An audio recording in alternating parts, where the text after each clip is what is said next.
गांव के किनारे एक बड़ा सफेद मकान था, जिसे लोग भूतिया मकान कहते थे। कोई वहां रहने की हिम्मत नहीं करता था। कई सालों से खाली पड़े इस मकान के बारे में कई कहानियां मशहूर थीं। कुछ लोग कहते थे कि वहां रात में अजीब सी आवाजें आती हैं, तो कुछ कहते थे कि वहां रोशनी चमकती है, जबकि कोई भी अंदर नहीं रहता। राहुल, एक युवा लेखक जो रहस्यमयी कहानियों का शौकीन था, इस मकान की सच्चाई जानने के लिए वहां एक रात बिताने का फैसला करता है। गांव वालों ने उसे रोकने की कोशिश की, लेकिन राहुल अपनी जिज्ञासा के आगे किसी की सुनने वाला नहीं था। रात को वह अपनी टॉर्च और नोटबुक लेकर मकान में पहुंचा। मकान अंदर से बेहद पुराना और धूल भरा था। खिड़कियां टूट चुकी थीं और दरवाजे चरमराने की आवाज करते थे।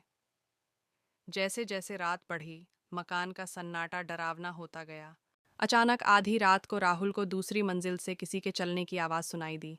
उसने टॉर्च जलाकर ऊपर जाने का फैसला किया। सीढ़ियां चढ़ते वक्त उसके कदमों की आवाज के साथ साथ दूसरी आवाजें भी तेज होने लगीं।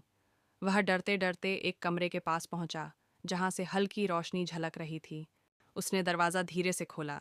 अंदर का नज़ारा देखकर उसके होश उड़ गए। कमरे में कई किताबें और कागज़ बिखरे हुए थे।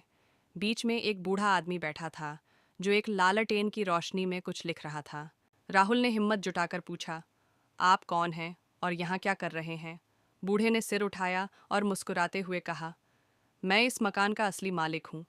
लोग मुझे मरा हुआ मानते हैं, लेकिन मैं अपने लेखन के कारण यहाँ छिपा हुआ हूँ। राहुल ने हैरानी से पूछा, आपने ऐसा क्यों किया? बूढ़े ने गहरी सांस लेते हुए कहा, मैं एक वैज्ञानिक था और अपने एक प्रयोग में असफल रहा। लोगों ने मुझे पागल करार दिया और घर से निकाल दिया। तब से मैं यहीं छिपकर लिखता और अपने विचारों को दुनिया से छिपाकर रखता हूँ। राहुल ने बूढ़े की बात सुनी और महसूस किया कि यह मकान भूतिया नहीं, बल्कि एक दुखी आत्मा की छिपने की जगह था। उसने बूढ़े को समझाया कि उसे अपनी सच्चाई सबके सामने लानी चाहिए। अगले दिन राहुल ने गांव वालों को बुलाकर पूरी कहानी बताई। लोगों ने महसूस किया कि वे गलत थे और बूढ़े का सम्मान करने लगे। बूढ़ा भी अब खुलकर गांव में रहने लगा। इस घटना के बाद राहुल ने इस मकान पर एक किताब लिखी, जिसका नाम था सफ़ेद मकान का रहस्य। ये किताब लोगों को यह सिखाने के लिए थी कि हर रहस्य के पीछे डर नहीं, बल्कि एक कहानी होती है, जिसे समझने की ज़रूरत होती है।